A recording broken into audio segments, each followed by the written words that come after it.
So, hi! We're here at NAIA Terminal 1. So, saan ba tayo pupunta? Canada. Canada. So, we're With going Dada. to Dada. With Mama. With Mama.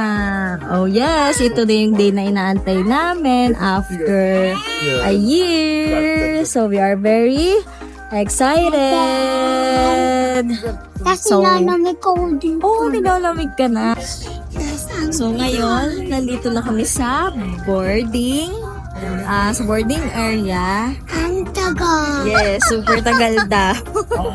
Pero actually, nakapag-check-in na kami. Kagabi na. Nakapag-immigration. Super smooth lang. Kagabi na. Yes. Super smooth lang ng process namin dahil immigrant yung visa namin. So, ito lang yung mga kailangan, which is the passport and also the CFO or yung PIDOS seminar. CFO certificate. So, ang una naming flight is Manila to Vancouver for 12 hours. So, 12 hours kami sa airplane with this girl. Are you happy? Hindi ko alam kung nahihilo ako. So, bumili tayo ng Bonaming. Inom ka, okay? So, kanina, ito yung mga kaganapan.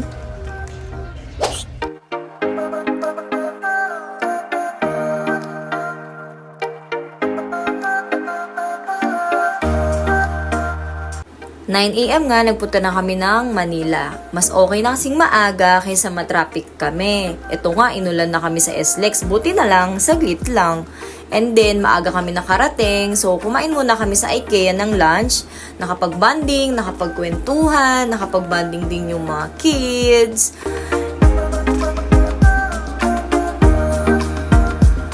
And then, mga 3 PM, pumunta na kami sa Terminal 1. Dito kami sa arrival area para makapag-park kami at para makapag-banding pa ng konti at makapagpaalamanan ng maayos. Kasi pag dun kayo sa departure, mabilis lang talaga yung kilos. Pero dito, dahil nakapark kami, makakapag-goodbye kami ng maayos sa kanila. So, thank you nga pala sa Team Bortanog at sa family namin sa pag-support sa amin. So, goodbye muna tayo and kita-kits sa Messenger.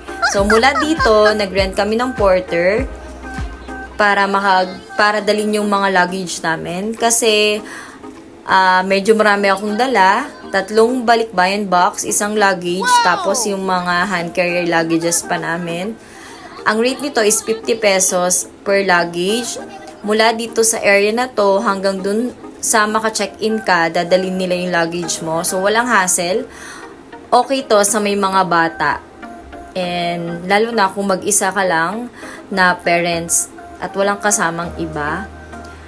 After ng check-in, super bilis lang. Nag-immigration na kami. Dito ako sa priority lane kasi meron akong kasamang kids. Make sure na kapag i-travel na kayo para smooth na lang.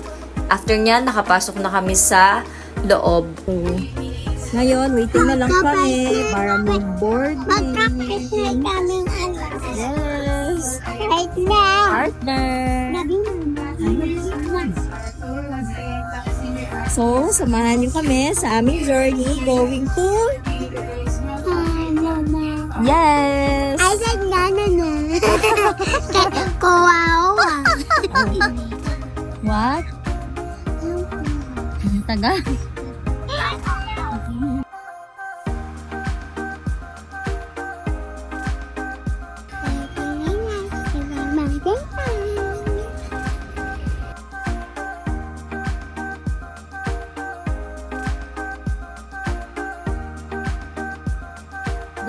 Boarding na kami.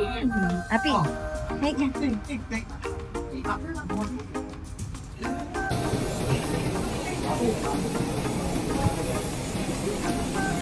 Nandito na nga kami sa loob ng airplane. Ang seat namin is sa dulo, yung malapit sa CR. And para kapag din umiyak man si Afi, hindi kami makaistorbo ng ibang tao.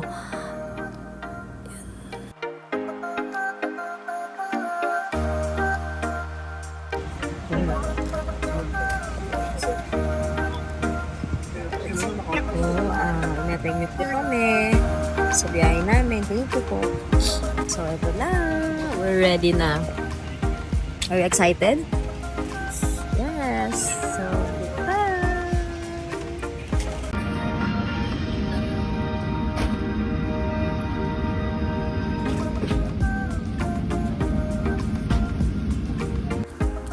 Ayan, magta-take off na nga. And 1 month ago, tinuruan ko na rin si Afi na mangumuya ng bubble gum kapag magta-take off na. Kasi natry ko na dati, nung nag-Hong Kong kami, ang sakit sa tenga. So, baka kasi umiyak siya. So, tinuruan ko siya na mag-bubble gum na. Then, mag-headset siya. Ayan, kapit kamay yarn.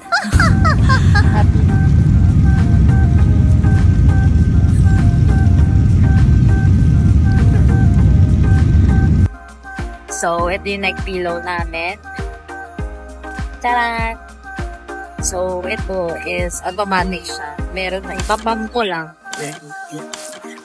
Kakaroon na siya ng hangin. Ano pa?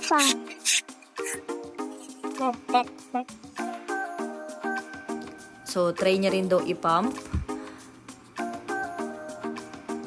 Ayan, pinag-agawan pa nga namin.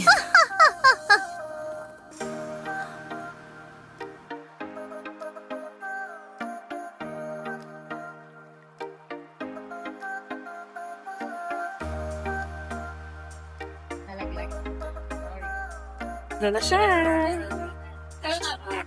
Okay na siya. Yes na.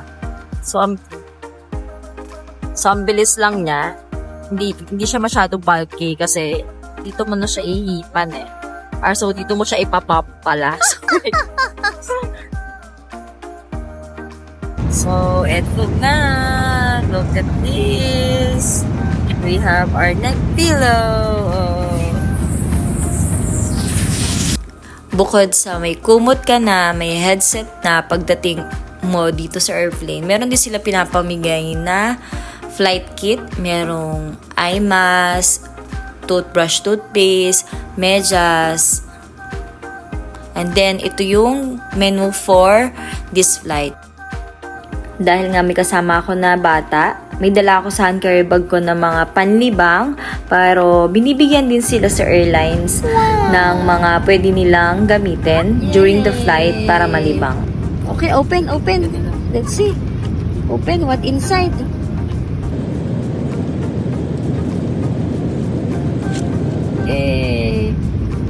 Let's see, what inside? Oh, What inside? Oh, color pen. Oh, it's Mickey Mouse. Oh, stickers. Oh. What is this? Activity book. Wow. Oh, look. And a bag. Are you happy? Are you happy? I got a ring. Yes. Serve na sila ng dinner. Ito yung napili ko per Afi. Yung chicken piccata. Meron siyang bread rolls, dried mango, choice of drinks, and itong salad.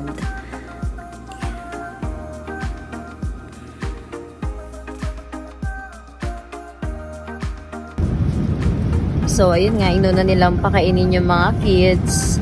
So, papakainin ko muna ang aming Afi. Masarap, good. While watching, of course. Okay, so, meron pa ulit tayong ibablow, which is itong food dress. For Afi. Yan, para may extension yung paa niya.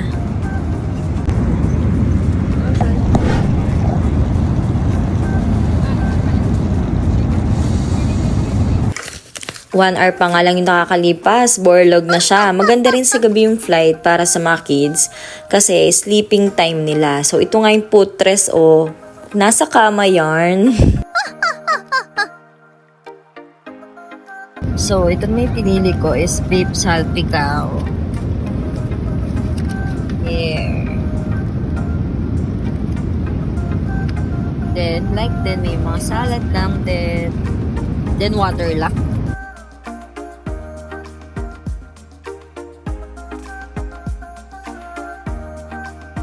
Tinatry ko rin makatulog, pero lagi ko kasing tinitignan yung flight map. Excited yarn. Si Afi naman, tulog siya. The whole flight. Ako, mga 2 hours lang ata akong nakatulog kasi super excited talaga ako. Ayan, yung CR namin is super accessible lang siya kasi malapit yung seat namin. Yun talaga yung pinili ko para malapit lang din ako sa CR at malapit lang din ako kay Afi. Ayan na nga, CR check! 2 hours before mag-land, nag-serve na sila ng breakfast. Inuna ulit nila yung mga kids. So, ito yung kay Afi, egg, Hungarian, and hash brown. Meron pa ring bread, and fruits, and dried mango, and choice of juice. So, ayan, super lapit na. Oh my God, na kami. Almost 2 hours na lang ata yan. And yung napili ko namang breakfast is chicken sisig. Okay naman siya, masarap.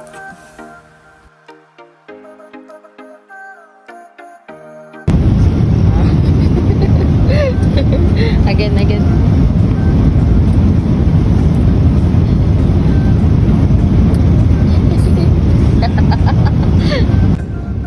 Lapit na kami mag-landing.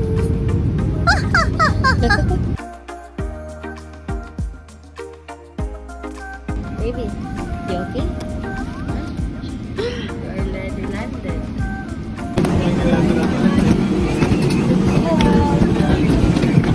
Bye. Thank you po.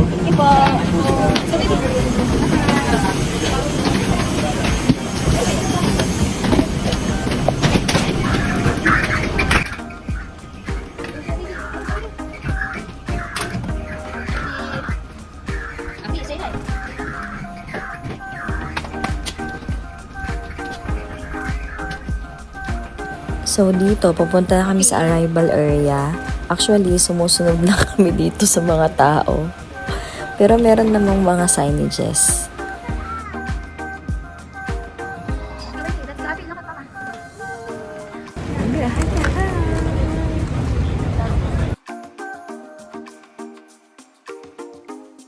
After 12 hours, nandito na kami sa Canada.